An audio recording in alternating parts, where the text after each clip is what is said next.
Hello everyone, this is Haley from Cartoon Universe, and today I have another Steven Universe theory for you guys. Recently I talked about Blue Pearl and her current whereabouts. Today I would like to focus on her diamond, Blue Diamond.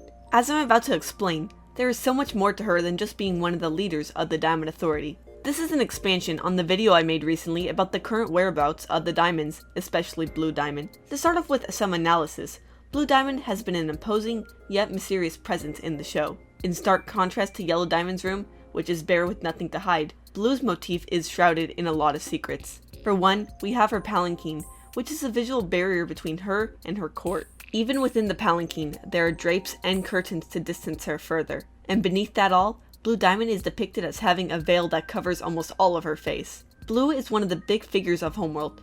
Everyone knows who she is, and in line with her very imperial style aesthetic, it would stand to assume that everyone should know what she looks like. It is a context similar to having Caesar's face on Roman currency, but they don't. Instead, she's purposely concealing something about herself, and it goes unquestioned for the most part. This leads to the question of what happened to Blue Diamond when the war broke out. We saw from the answer that Blue Diamond's style of leadership is rather detached. First, when Pearl and Rose attack her court, Blue's immediate response is to flee and later return after the fighting is settled. Second, Blue Diamond likes to be assured of her victories, and it is likely sapphires were a staple in her court because of their abilities. This would mean that she doesn't like being involved in the thick of things and planning on the spot. Third, Blue's normally cool demeanor was clearly affected by Garnet's presence, and beyond the act of fusion, she claimed Ruby's transgression was really fusing with a member of her court. This tells us that although Blue Diamond detaches herself from some of the everyday occurrences in her court, she's still watching, and that gives her a feeling of certainty and predictability. Rather similar to Yellow Diamond, she likes being in control, although not in as hands-on a way as the formers. The moment the commotion died down, she reappeared almost immediately, meaning she was not very far away. This behavior gives us some insight to what might have happened to her in the heat of the war. There's actually evidence that Blue didn't leave Earth immediately after the war broke out. The image of the abandoned palanquin in Buddy's book. At the beginning of the war, the Crystal Gems were a ragtag group of rebels. They were neither predicted nor assured the win over Earth. In all accounts of the war we've received, we're told about a certain point in time in which the Crystal Gems turned the tide of the war. That would have been the time Blue Diamond abandoned the palanquin and decided to make a break for it. Why? Because had she left at the beginning of the war, when things were still relatively smooth sailing, she would have taken the contraption with her as she did in the answer. Early in the war, there would still have been some room for luxuries, as Homeworld felt they could easily take Earth. They would still be holding most of their territory, enough to keep their diamond in a safe place until things got really bad. And what happened after they did? Had the palanquin just been left by Blue Diamond to step out into a warp or ship, we would expect it to be close, to a warp pad or a launch pad. But Buddy appears to have found it on the side of the hill because of the incline of the image, or at least in the middle of the clearing, because there are no images of warps nearby on the page. This leads to the possibility that on her way to escape, Blue was attacked, specifically targeted to be immobilized or taken out. Given the Crystal Gem's vision, it's unlikely to be the latter. But looking back at Buddy's image, the palanquin itself does not appear to have sustained damage, aside from that of time. Recreating the scene, it would appear that Blue Diamond stepped out of it willingly, perhaps to confront her would-be assailant. The thing is, we know Rose had employed this kind of strategy before. Rose targeted Pink Diamond specifically in the accounts of the latter's shattering. It is likely her intention here was not to shatter Blue Diamond, because Blue wasn't playing as big of a role as Pink in the battle for Earth, and there's further evidence that this encounter happened. In the mural in Serious Steven, the one found in the inverted pyramid as the gems are falling, we see a scene with Rose facing off against a blue gem, who seems to wield control over ice or water. It's reasonable to assume that this was Blue. So Blue Diamond, as far as we know, was taken out in her attempts to escape.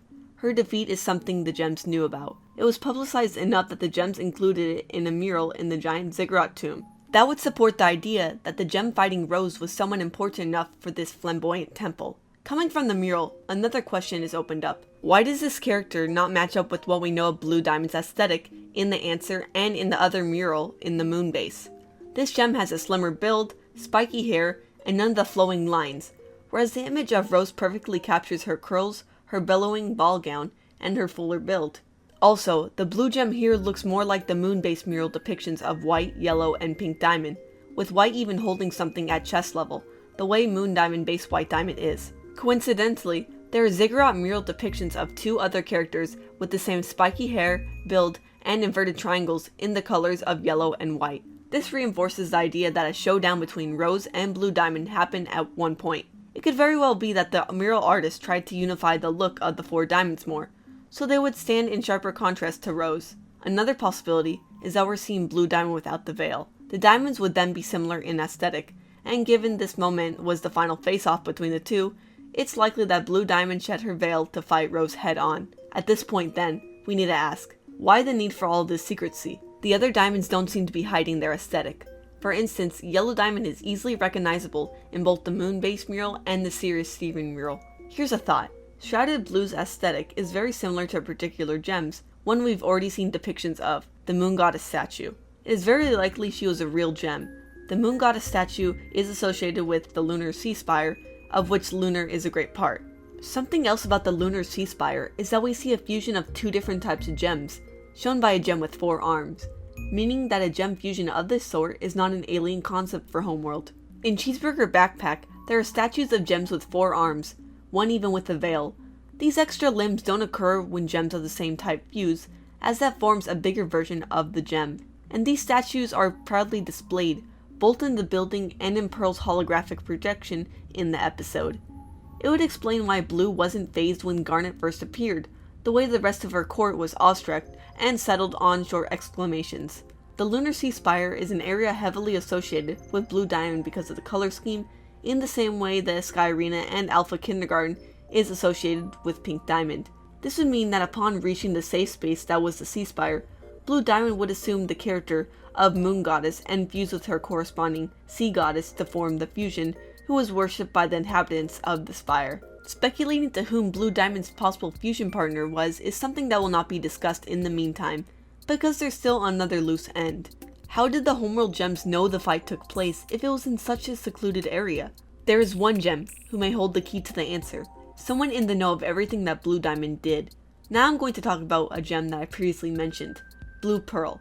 Blue Diamond felt completely comfortable talking to others in Blue Pearl's presence, as though the latter wasn't there or was just another curtain in her palanquin. Blue Pearl was always with her diamond, inside the palanquin. Given what Rose stood for, and the way she tried to approach the war, which is hurting as few people as possible, it's likely she left Blue Pearl unharmed. This would explain why many of the aristocrats were still able to escape in Lapis's flashback. Rose just didn't target them. She went after a few specific gems and immobilized if they stood in her way or she faced gems directly on the battlefield. Given this, it is likely that Blue Pearl managed to get away. Like I mentioned in a previous video, Dee Dee Mango Hall, Pearl's voice actress, confirmed that she has recorded voices for the other Pearls, implying that the other Pearls we've seen are getting speaking roles. This highlights the possibility that Blue Pearl may have survived the war and lived to tell the tale of what happened to Blue Diamond.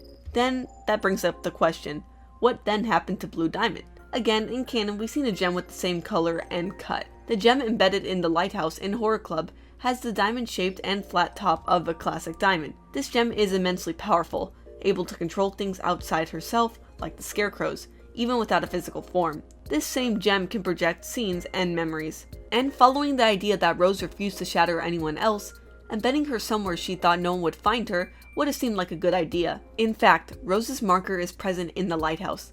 The pentagonal-shaped window appears very similar to the facets of her gem. Rose was bad at dealing with interpersonal conflict situations. She's the type of gem who can't bring herself to face people she's hurt, like Bismuth, instead leaving them for someone else to find later on. This would have been before the light bomb that corrupted other gems. The crystal gems wouldn't have been collecting and bubbling up gems just yet, so there was nowhere to hide the gem, because there was only one reason for Blue Diamond to step out of her palanquin willingly and without a fight, if she knew Rose somehow. Working under that premise, poofing Blue Diamond would have been personal, and that would explain the treatment her gem got.